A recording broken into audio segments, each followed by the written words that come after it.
नमस्कार, मैं हूं सुमित अवस्थी। आज बात अरविंद केजरीवाल पर गहराते जा रहे अब तक के सबसे बड़े संकट काल की करेंगे। भ्रष्टाचार से लेकर लड़कर भारत की राजनीति में अपनी जगह बनाने वाले अरविंद केजरीवाल क्या अब भ्रष्टाचार करने के ही आरोप में कानून के शिकंजे में फंसने वाले हैं? क्या मनीष सिसोदिया और संजय सिंह की बाद उनकी भी अब गिरफ्तारी हो सकती है? तभी कहा जा रहा है कि अगली 2 रातें दिल्ली के सीएम केजरीवाल के लिए बेहद परेशान करने वाली हो सकती हैं, क्योंकि 2 नवंबर को ईडी के सामने उन्हें पेश होना है। अप्रैल में सीबीआई भी शराब घोटाले में केजरीवाल से लंबी पूछताछ पहले कर चुकी है। तब केजरीवाल ने कहा था कि एजेंसी को उनके खिलाफ कुछ भी नहीं मिला है। तब सवाल ये उठता है कि ईडी केजरीवाल से पूछताछ क्यों करना चाहती है जब सीबीआई पूछताछ कर चुकी है। इसके जवाब कुछ इस तरीके से हैं। जांच एजेंसियों का दावा है कि अरविंद केजरीवाल के नाम का जिक्र गवाहों और आरोपियों के बयान में आया है। आरोपी विजय नायर केजरीवाल का करीबी था और उसने शराब कारोबारियों को बताया कि वो शराब नीति पर मुख्यमंत्री से चर्चा करता है। इंडो स्पिरिट के मालिक और आरोपी समीर महेंद्रू की केजरीवाल से फेस टाइम पर बात विजय नायर ने ही करवाई थी। जांच एजेंसियों का यह भी दावा है कि इसमें केजरीवाल ने कहा कि विजय नायर अपना बच्चा है, इस पर विश्वास करें और उसके सहयोग करें। ईडी का दावा है कि मनीष सिसोदिया के सचिव रहे सी अरविंद ने अपने बयान में कहा कि मार्च 2021 में मुख्यमंत्री अरविंद केजरीवाल के घर पर ही उन्हें नई शराब नीति का मसौदा दिया गया था। इसी रिपोर्ट में शराब का होलसेल डिस्ट्रीब्यूशन निजी हाथों में देने की बात पहली बार सामने आई थी।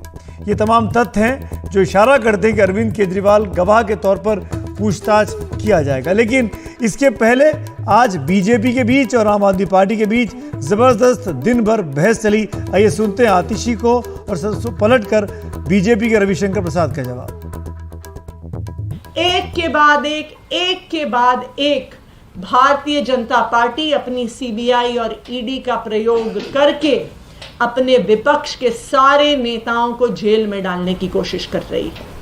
क्या इतना बड़ा स्कैम बिना केजरीवाल के आशीर्वाद से हो सकता है क्या? जो लोग भी दिल्ली सरकार को जानते हैं और उनके चाल चलन को जानते हैं, such a massive scam can not take place without the clear approval of Mr Kejriwal.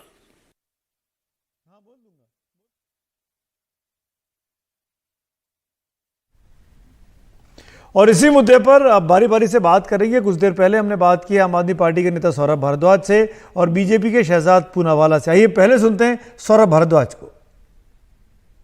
सबसे पहले जो पॉइंटेड इशू है, चार्जशीट में मुख्यमंत्री का नाम है। ये कहा गया कि विजय नायर जो इस मामले में ऑलरेडी जेल में है, उन्होंने फोन पर बात कराई, फेस टाइम कॉल से कराया और मुख्यमंत्री ने कहा कि हाँ विजय नायर अपना आदमी है, इसके साथ काम करिए।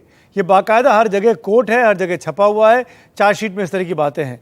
मैं चाहता हूं कि इस बारे में आप स्पष्टता दिखाएं कि क्या मुख्यमंत्री की बातचीत हुई थी समीर महेंद्रू से, उस शराब व्यापारी से? अब देखिए, अगर ये कहना पड़ता कि ये आदमी मुख्यमंत्री जी से मिले तो उनकी फोन लोकेशन दिखानी पड़ती मुख्यमंत्री जी के घर पे, वो थी नहीं। अगर ये कहना पड़ता कि साहब इन्होंने फोन पे बात की तो फोन का कॉल डिटेल रिकॉर्ड दिखाना पड़ता ईडी को, वो भी नहीं है। तो क्या सबसे आसान तरीका है? सबसे आसान तरीका ये है कि आप कह दीजिए साहब फेस टाइम के अंदर कॉल हुई और वो उसका कॉल को कोई रिकॉर्ड नहीं है, इसलिए वीडियो कॉल पे मुख्यमंत्री जी ने कहा कि ये आदमी मेरा है। इस तरीके की काल्पनिक बातें सुमित जी, ये जो एजेंसीज हैं इनके पास सैकड़ों हथकंडे होते हैं इस तरीके की काल्पनिक बातों को करने के लिए। मतलब क्या महेंद्रू तो अप्रूवर बन गए ना सौरभ जी? सकती है। अब सुमित जी, यही सबसे सुंदर बात है। आप पहले किसी को, समीर महेंद्रू के बारे में अगर आप समझें तो सबसे पहले ईडी ने बोला था कि समीर महेंद्रू जो है इसके आर्किटेक्ट हैं, उन्होंने ही ये सारी की सारी जो है ये योजना बनाई है। मैं जानना चाहूंगा, बहुत सारे कानूनविद जो है आपकी ये सुन रहे होंगे, क्या आप मेन आर्किटेक्ट को अप्रूवर बना सकते हैं? कोई नहीं सकता। और कानून कहता है सुमित जी कि अप्रूवर जो होता है वो सबसे ज्यादा कमजोर और अनरिलायबल गवाह होता है। ये कानून कहता है। क्यों कहता है सुमित जी? 5 लोगों को आपने गिरफ्तार किया चोरी के मुकदमे में या किसी के कत्ल के मुकदमे में, 5 में से 3 को कह दिया कि तुम इन 2 का नाम ले दो, तुम 3 को छोड़ देंगे, तो वो तो किसी का भी नाम ले देंगे। वो उनको कहो कि आप इनका नाम दे दो, भगवान विष्णु का नाम ले दो, वो भगवान विष्णु का नाम ले देंगे, कहेंगे भाई हमें छोड़ दो, जिसका नाम दिलवाना है दिलवा दो। पर तो सौरभ, सुमित जी, ये सौरभ पॉलिसी फिर विड्रॉ क्यों की? अगर पॉलिसी अच्छी थी, लिकर पॉलिसी दिल्ली के लिए रेवेन्यू के पॉइंट ऑफ व्यू से, तो सरकार ने इसको विड्रॉ क्यों कर लिया, वापस क्यों ले लिया? विड्रॉल इसलिए हुआ सुमित जी, ये बार बार हम लोगों ने बात बताई कि जब वो पॉलिसी बहुत सारे रिटेल वेंडर्स ने सरेंडर कर दी, उसके अंदर उन्होंने अपने जोन सरेंडर कर दिए, क्योंकि ईडी और सीबीआई की छापेमारियां हो रही थी, रोज उनके लोगों को बुला के जो है उनसे पूछताछ हो रही थी, तो उन्होंने सरेंडर कर दिया। तो इस पॉलिसी के अंदर अगर आपके कोई जोन सरेंडर हो गए तो वहां से आपको रेवेन्यू आना बंद हो जाएगा। तो या तो आप उसको रीटेंडर करिए, दोबारा बोली लगवाइए। वो एलजी साहब तैयार नहीं थे। कई बार सरकार ने कहा कि अब जो खाली जोन हो गए उनको टेंडर कर दीजिए, वो एलजी साहब तैयार नहीं थे। तो सरकार के पास कोई विकल्प नहीं था कि उस पॉलिसी को खत्म करके आप दोबारा से सारे के सारे जो है वेंट्स हैं उनको आप वो दे दे, वरना सरकार का कम से कम 6,000 करोड़ रुपए का साल का नुकसान होता, क्योंकि वो जो जोन्स थे वो खाली पड़े हुए थे। सौरभ, इस बात का जवाब भी चाहूंगा मैं आपसे। आपने कहा कि आपने रामलीला मैदान से पार्टी खड़ी हुई, आंदोलन के जरिए आप निकल कर आए, आप लोगों ने उम्मीद जताई थी भ्रष्टाचार के खिलाफ लड़ेंगे। आज भ्रष्टाचार के आरोप में पूरी पार्टी के हर बड़े नेता पे जांच चल रही है या सलाखों के पीछे हैं। आपकी पार्टी के जो पुराने नेता थे वो क्यों छोड़ के चले गए? क्यों आज योगेंद्र यादव आपके साथ नहीं है? क्यों प्रशांत भूषण आपके साथ नहीं है? क्यों कुमार विश्वास आपके साथ नहीं है? ऐसा क्या है? क्या अरविंद केजरीवाल की मनमानी चलती है? सुमित जी, ऐसा नहीं है। बहुत सारी संस्थाएं हैं जिनके अंदर बहुत सारे लोग जो है छोड़ के जाते हैं, नए लोग आते हैं। बहुत सारी पॉलिटिकल पार्टीज हैं, भारतीय जनता पार्टी को ही ले लें, चाहे वो अडवाणी जी हों, चाहे वो मुरली मनोहर जोशी हों, सबको साइडलाइन किया गया। और कांग्रेस के अंदर बहुत सारे लोग हैं, चाहे आप सिंधिया जी को ले लीजिए, चाहे आप कितने ही मतलब कि दर्जनों नेता हैं जिनको आप ले लीजिए। अपनी जो है आपसी मनमुटावों के चलते लोग पार्टियां छोड़ते हैं, लोग नई पार्टियों के अंदर आते हैं। मुझे नहीं लगता कि इनमें से किसी ने भी ये आरोप लगाया कि साहब जो है आम आदमी पार्टी जो है घोटाला कर रही है, इसलिए जो है उसको छोड़ के लोग गए हैं। मनमुटाव होते हैं सुमित जी, और उसके कारण जो है लोग अक्सर संस्थाओं को छोड़ते हैं, पार्टीज को छोड़ते हैं और नई पार्टीज के अंदर आते हैं। क्या आपको इस बात, जैसे आपने कहा कल भी कि पार्टी को खत्म करना चाहते हैं, क्या इस बात को आप मान के चल रहे हैं कि 2 नवंबर को ईडी गिरफ्तार कर लेगी अरविंद केजरीवाल को? देखिए, जिस तरीके से भारतीय जनता पार्टी के नेताओं ने शोर मचा रखा है, अब तक हम लोगों को ये अंदाजा है कि देखिए इनके जो प्राइमरी टारगेट हैं वो अरविंद केजरीवाल हैं, क्योंकि इनको मालूम है कि अरविंद केजरीवाल को अगर आप जेल में डालेंगे तो पार्टी की लीडरशिप का क्राइसिस हो सकता है। इनको ये भ्रम है।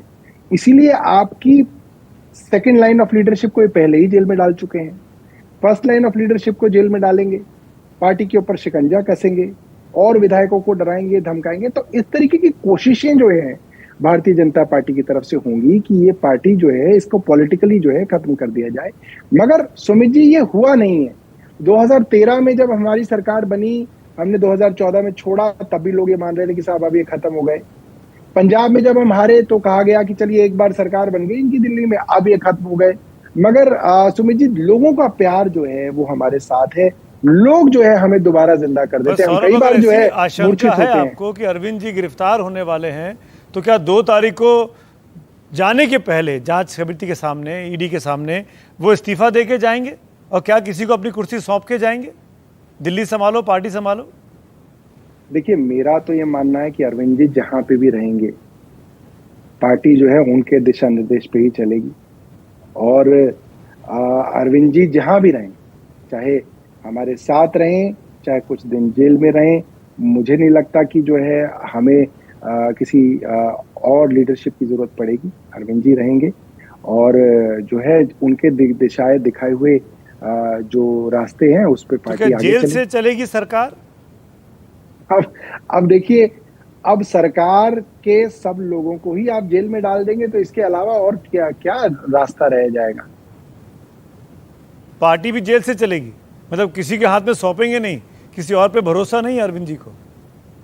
नहीं, समस्या ये है सुमित जी, अभी तो आप किसी को भी कुछ भी बना दें, हर आदमी को जेल के अंदर डालने की जो है कवायद आम आदमी पार्टी के लिए चल रही है। तो अगर क्या भारतीय जनता पार्टी की स्क्रिप्ट है, क्या वो चाह रहे हैं, वो तो कोई समझ भी नहीं सकता, सोच भी नहीं सकता। मगर फिलहाल जो सबसे बड़ी पार्टी की चिंता ये है कि वो अरविंद केजरीवाल जी को जो है अब जेल में डालना चाहते हैं। चलिए, बहुत बहुत शुक्रिया सौरभ, बातचीत करने के लिए। आगे भी आपके साथ टच में रहेंगे इस उम्मीद के साथ कि आप भी हमसे बातचीत करते रहेंगे। शुक्रिया। जी जी जी जी। और सौरभ भारद्वाज ने गंभीर आरोप लगाए बीजेपी पर। बीजेपी के शहजाद पूनावाला क्या जवाब देते हैं, आइए अब सुन लेते हैं। शहजाद, रवि जी ने जो प्रेस कॉन्फ्रेंस में बातें उठाई थी, कुछ बातों का जवाब दिया गया। जैसे फॉर एग्जांपल रवि जी ने कहा कि आपकी अगर पॉलिसी अच्छी थी, नई लिकर पॉलिसी, तो आपने उसको विड्रॉ क्यों किया। ये कहना है आम आदमी पार्टी का कि भाई जो वेंडर सामने आए, जिन्होंने ऑक्शन लिया, ऑक्शन में शराब की दुकानें ली, उनके यहाँ छापे पड़ने लगे, ईडी के छापे, सीबीआई के छापे, वो डर गए, उन्होंने पॉलिसी सरेंडर कर दी, नए लोग आ नहीं रहे थे, इसीलिए मजबूरन हमको पॉलिसी वापस लेनी पड़ी। हाँ, तो देखिए, अब जो कह रहे हैं कि पॉलिसी मजबूरन उनको वापस लेनी पड़ी, तो मुझे बता दीजिए कि इसी पॉलिसी को उन्होंने पंजाब में भी लागू किया है और पंजाब में भी कई जगहों पर लोगों ने हाईकोर्ट में इस पॉलिसी को चैलेंज किया और हाईकोर्ट की अलग अलग जगहों पर टिप्पणियां आई है कि इसमें बहुत सारे सवाल खड़े होते हैं। अब पंजाब में कौन सी समस्या आ रही थी? ये मॉडल दरअसल क्या था सुमित जी? मॉडल था कि अपने अपने शराब घोटालेबाजों को अच्छी डील दिलवानी है, उनका कमीशन बढ़ाना है और कॉस्ट ऑफ टैक्स पेयर पर और कॉस्ट ऑफ सरकारी खजाने पर इनको मोटा मुनाफा कमाना है और घूस लेनी है। और ये सारी चीजें उन्होंने की, इसके सबूत सामने है और कोर्ट ने इसको स्वीकारा है। यदि कोर्ट इसको नहीं स्वीकारता तो उनको राहत मिल जाती। पर यह भी तो कहा गया कि सरकारी खजाने को 3500 या 4000 करोड़ का फायदा होता नई लिकर पॉलिसी से। नहीं, बिल्कुल नहीं। जितना फायदा होना चाहिए था वो फायदा नहीं हुआ, इसलिए आरटीआई के माध्यम से ये आरटीआई दर्ज की गई थी और उसका जवाब दिल्ली सरकार ने दिया कि मिनिमम 2000 करोड़ का नुकसान हुआ है कंपेयर टू ओल्ड पॉलिसी अगर चलती तो। दूसरी बात, उन्होंने बताया है कि किस प्रकार से सेल्स बढ़ी है, दारू की सेल बढ़ी, परंतु सेल बढ़ने के बाद भी सरकार की कमाई कम हुई। मैं आपको एक उदाहरण देता हूं। जो रिटेलर्स की कमाई पुरानी पॉलिसी में थी 750 ml की एक बोतल के लिए, वो मात्र 30 रुपए थी और सरकारी खजाने में 300 रुपए आते थे। नई पॉलिसी लागू होने के बाद ये रिटेलर्स की कमाई 350 रुपए हो गई और सरकारी खजाने में मात्र 8 रुपए आने लगे पर 750 ml बॉटल। और इस तरीके से आपने रॉबिनहुड की कहानी सुनी होगी ना सुमित जी। रॉबिनहुड क्या करता था? अमीरों से चोरी करके गरीबों को देता था। ये अरविंद केजरीवाल रिवर्स रॉबिनहुड है। ये सरकारी खजाने से चोरी करके इंडो स्पिरिट्स वाले जैसे जो शराब घोटालेबाज है उनकी जेबें भरता है और बीच में कमीशन लेता है। पर शहजाद, ये तो आप मानेंगे कि जो आपके लिए मेन कॉन्स्पिरेटर था समीर महेंद्रू, वही आज की तारीख में आपके सबसे बड़ा अप्रूवर बना हुआ और उसी के बयान पर पूरी कार्रवाई की जा रही है। नहीं, ये सही बात नहीं है, फैक्चुअली करेक्ट नहीं है। केवल अप्रूवर के स्टेटमेंट पर या दिनेश अरोड़ा हो या समीर महेंद्र हो, उनके स्टेटमेंट पर ये कार्रवाई नहीं चल रही है। डिजिटल एविडेंस मिला है, किकबैक के प्रूफ मिले और केवल ये जो सुप्रीम कोर्ट ने कहा है टेंटेटिव 338 करोड़, ये नहीं।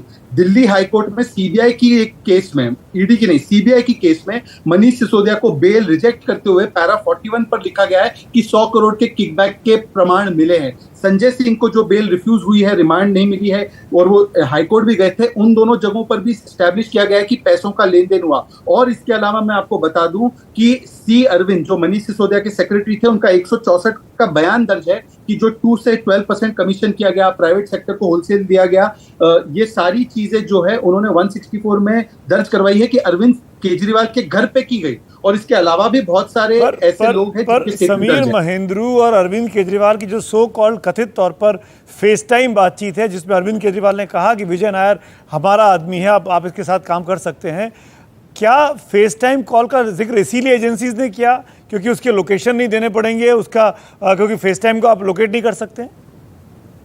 नहीं, मुझे लगता है कि ये तो अरविंद केजरीवाल बताएंगे कि क्यों उनकी मुलाकात नहीं हो पाई और फिर क्यों मजबूरन उनको फेस टाइम पर इंट्रोड्यूस करना पड़ा और कहना पड़ा कि विजय नायर इज माय बॉय।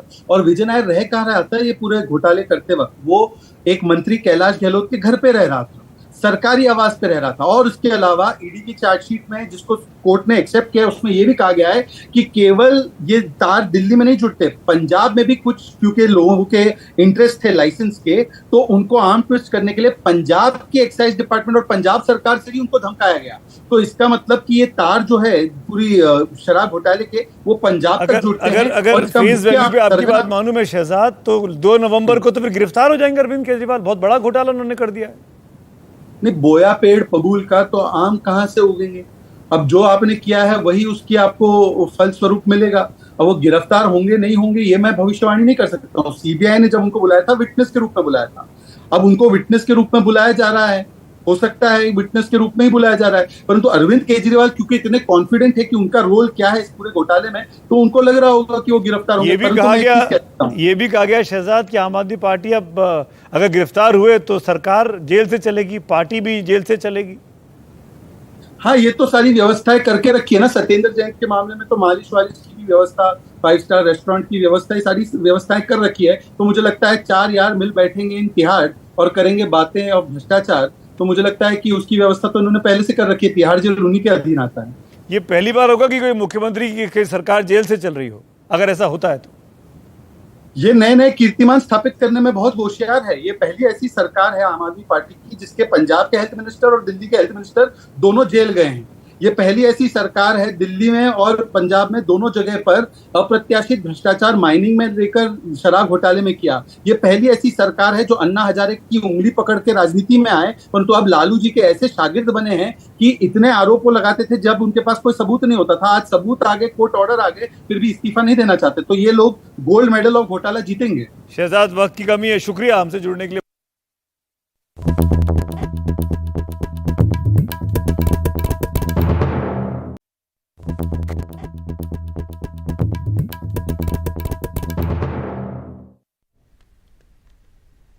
और अब बारी है वीडियो ऑफ द डे की। आपको ले चलते हैं हिंदुस्तान के एक ऐसी जगह पे जहां पर जुगाड़ जो है वो क्या कुछ संभव नहीं कर देता। इस तस्वीर को देखिए, कैसे जनरेटर चलाने के लिए एक देसी जुगाड़ का इंतज़ाम किया गया। पावर के बजाय साइकिल पर रस्सी बांधी गई, उससे जनरेटर को के इंजन को घुमाया गया और जनरेटर ऑन हो गया। ये कमाल, ये वीडियो कहाँ का है तो नहीं पता, लेकिन आज खूब वायरल है, सोशल मीडिया पे खूब देखा जा रहा है। जुगाड़ टेक्नोलॉजी इसमें साफ देखी जा सकती है।